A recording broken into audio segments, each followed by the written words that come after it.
올해 세계 잼버리 대회를 앞두고 지금 새만금 간척지에는 크고 작은 변화가 진행 중입니다. 동서남북으로 뚫린 십자형 도로망과 신항만 등 기반시설이 속속 들어서고 있습니다. 오중호 기자가 다녀왔습니다. 드넓게 뻗은 이곳은 여의도 면적의 3배에 달합니다. 오는 8월 세계 잼버리를 앞두고 야영장과 상하수도, 주차장 등 기반 공사가 한창입니다. 중앙무대와 잔디광장 등 대집회장과 글로벌 청소년 리더센터도 짓고 있습니다. 향후 이곳은 디즈니랜드와 같은 대형 테마파크가 들어설 전망입니다. 실현 가능성이 가장 높은 사업자를 선정해서 테마파크가 이루어질 수 있도록 철저한 준비를 해나가도록 그렇게 하겠습니다. 바로 옆 새만금 초입에는 지상 3층 규모의 새만금 간척박물관이 세워졌습니다. 잼버리 한 달 전부터 문을 열고 본격적인 손님 맞이에 들어갈 예정입니다. 국내 첫 인공섬으로 짓는 새만금 신항만 공사 현장. 현재 좌파보드 2개 선석과 배후 물류지 공사가 진행 중입니다. 3년 뒤 부두가 개장하면 해마다 180만 톤의 선박 화물을 처리하게 됩니다. 방조제 끝에는 세계 최대 골리앗 크레인이 40층 높이로 우뚝 서 있습니다. 석 달 전 재가동을 시작한 군산조선소는 올 한 해 2천억 원어치의 선박용 블록 10만 톤을 생산합니다. 새만금 간척지에는 육상 태양광 발전 시설이 바둑판처럼 끝없이 펼쳐집니다. 현재 정상 가동 중인 1구역에선 해마다 10만 8천 가구가 쓸 수 있는 100메가와트 규모의 전력을 생산합니다. 새만금 내부를 시원스럽게 가르는 이 도로는 얼마 전 개통한 남북도로 1단계 구간입니다. 세계 처음으로 비대칭 아치형으로 설계한 만경대교와 그 중심에서 위용을 자랑합니다. 남북도로 2단계가 완공되면 새만금 어디서든 자동차로 20분 안에 닿을 수 있습니다. 세해전 동서도로에 이어 남북도로까지 새만금의 십자형 도로망이 완성되기 때문입니다. 동서도로와 연결하는 새만금을 하나의 유기체로 만들어가는 동맹 역할을 할 것입니다. 물막이 공사가 끝난 지 17년. 새만금이 명실공히 동북아시아의 해양물류 거점으로 완연한 모습을 갖춰가고 있습니다. KBS 뉴스 오중호입니다. 오는 6월 매립이 끝나는 새만금 스마트 수변도시의 기반시설 조성 공사가 본격 시작됩니다. 새만금 개발공사는 총 공사비 1,737억 원을 투입해 오는 2026년 상반기까지 수변도시 109 2.73제곱킬로미터에 상하수도와 도로, 교량 등 기반시설을 구축하기로 하고 공사업체를 선정했다고 밝혔습니다. 새만금 개발공사는 공사의 속도를 내기 위해 일부 지역을 먼저 설계해 착공하고 나머지 부분은 시공하면서 설계하는 패스트트랙 방식을 도입할 계획이라고 밝혔습니다. 뉴스입니다. 새만금의 기업 투자가 빠르게 늘고 있습니다. 최근 1조 원대 투자 협약도 이뤄졌는데요. 내년 말이면 현재 분양 중인 산업용지가 모두 소진될 것으로 보여서 기업 유치에 필요한 산업단지 추가 조성이 시급한 과제로 떠오르고 있습니다. 서윤덕 기자입니다.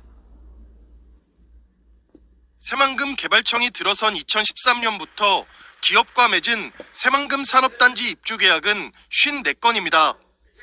이 가운데 절반 가까운 25건이 지난해와 올해 이뤄졌습니다. 최근엔 한중합작기업이 제조 분야에선 역대 최대인 1조 2,100억 원을 투자하겠다고 약속하기도 했습니다. 오는 7월 새만금을 국제투자진흥지구로 지정해 세금 감면 혜택까지 생기면 입주하려는 기업이 더 늘 것으로 보입니다. 문제는 땅입니다. 새만금 산업용지는 전체 9공구 가운데 조성을 마쳤거나 마무리 단계인 4공구만 분양하고 있습니다. 지난달 말 기준 분양률은 46%, 아직 반 정도가 남아 있습니다. 하지만 투자 의향을 밝힌 기업 수요를 반영하면 오히려 67만 제곱미터가 부족한 상황. 새만금 개발청은 내년 말쯤 현재 분양 중인 산업용지가 다 찰 것으로 내다보고 있습니다. 산업용지 추가 확보에 속도를 내야 한다는 목소리가 나오는 이유입니다. 지금 농어촌 공사와 함께 매립을 좀 앞당기는 내용을 협의를 하고 있고요. 그리고 관계부처와도 긴밀히 협의를 하고 있습니다. 새만금 개발청은 산업단지 309와 709, 809 매립을 2025년까지 마무리하기로 하고 조성 전이라도 필요할 경우 조기 분양에 나서겠다고 밝혔습니다. KBS 뉴스 서윤택입니다. 새만금 남북도로 2단계 구간의 마지막 퍼즐인 동진대교의 상판을 연결하는 공사가 2년 만에 마무리됐습니다. 도로 포장과 교통시설 설치 등을 거쳐 오는 7월 준공될 예정인데요. 새만금 십자도로가 완전 개통되면서 내부 개발이 촉진될 것으로 기대됩니다. 김지훈 기자의 보도입니다. 광활한 새만금 중심을 가로지르는 십자형 도로. 지난 2020년 11월 동서도로 개통에 이어 남북도로 1단계 구간이 지난해 12월 개통했습니다. 마지막 퍼즐인 남북도로 2단계 구간에는 동진강 위를 가로지르는 동진대교가 있습니다. 총 1.25km의 길이로 2개의 주탑에서 케이블로 교량의 상판을 지지하는 사장교 형식으로 건설 중입니다. 이런 가운데 동진대교 상판을 연결하는 공사가 시작한 지 2년여 만에 마무리됐습니다. 현재 동진대교의 공정률은 91%로 도로 포장과 안전시설 구축 등을 남겨놓고 있습니다. 새만금 동진대교가 완공되면 새만금 동서도로와 남북도로 전 구간이 연결되게 됩니다. 이처럼 십자도로가 완성되면 군산에서 부안까지 20여 분 만에 도달할 수 있을 뿐만 아니라 새만금에 펼쳐진 산업연구용지와 농생명용지, 관광 레저용지 등을 연결하는 중심축 역할을 하게 됩니다. 또한 새만금을 중심으로 한 투자와 경제활동도 활성화될 것으로 기대됩니다. 남북도로가 이제 완공이 되면 공항에서 들어오는 그 관광객이 관광 레저용지로 접근할 수 있는 그런 기반이 이제 완비됨으로써 그 관광 레저용지에 대한 개발 투자 심리가 제고가 되고 관광 산업을 육성하게 되는 그런 계기가 될 것으로 기대하고 있습니다. 세계 잼버리 대회 개최 전인 오는 7월 준공을 앞둔 동진대교. 새만금을 연결하는 광역 교통망의 완전 개통이 성큼 다가왔습니다. KCN 김지훈입니다.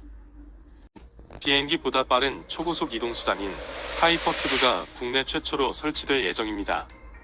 먼저 하이퍼튜브란 무엇일까요? 하이퍼튜브는 진공에 가까운 터널에서 최고 시속 1200km의 속도로 주행할 수 있는 미래 기술입니다. 서울에서 부산까지 20분밖에 걸리지 않습니다.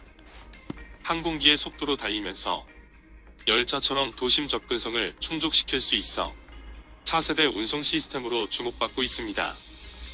하이퍼튜브는 공기 저항이 거의 없는 튜브 속에서 자기력으로 차량을 추진, 부상시키는 방식으로 시속 1000km 이상으로 달리는 미래형 교통수단입니다. 국내에서는 핵심 기술 연구가 진행돼 2020년 11월 한국철도기술연구원이 17분의 1 축소 모형 시험에서 시속 1019km 주행에 성공한 바 있습니다. 초고속 이동수단 하이퍼튜브가 전라북도 새만금 일대에 설치될 전망입니다. 초고속 이동수단 하이퍼튜브 기술 개발 사업에는 총 사업비 1조 1000억 원이 투입됩니다. 1단계 구간은 2030년까지 새만금 농생명용지에서 하이퍼튜브 구현을 위한 핵심 기술 개발과 시작품 2km가 구축됩니다. 1단계 핵심 기술 개발 사업이 마무리되면 2단계로 2031년부터 2037년까지 7년간 총 길이 12km 시험선로 구축을 통한 상용화 연구 등 후속 사업이 진행됩니다. 전라북도 새만금의 테스트베드로 총 12km 시험선로가 구축되는 셈입니다. 하이퍼튜브 선도 국가로 자리매김하길 기대합니다. 차세대 교통수단 기술로 주목받고 있는 하이퍼튜브. 서울에서 부산 20분 시대가 열릴 수 있을까요? 비행기보다 빠른 초고속 교통수단이 올라를 기대합니다. 새만금 사업법이 어제 국회 본회의를 통과하면서 투자 활성화가 기대됩니다. 국회는 어제 본회의를 통해 새만금 지역에 투자를 촉진하기 위한 투자진흥지구를 지정하고 투자자와 입주기업에게 세제 혜택을 주는 내용의 새만금 사업법을 통과시켰습니다. 새만금에 투자하십시오.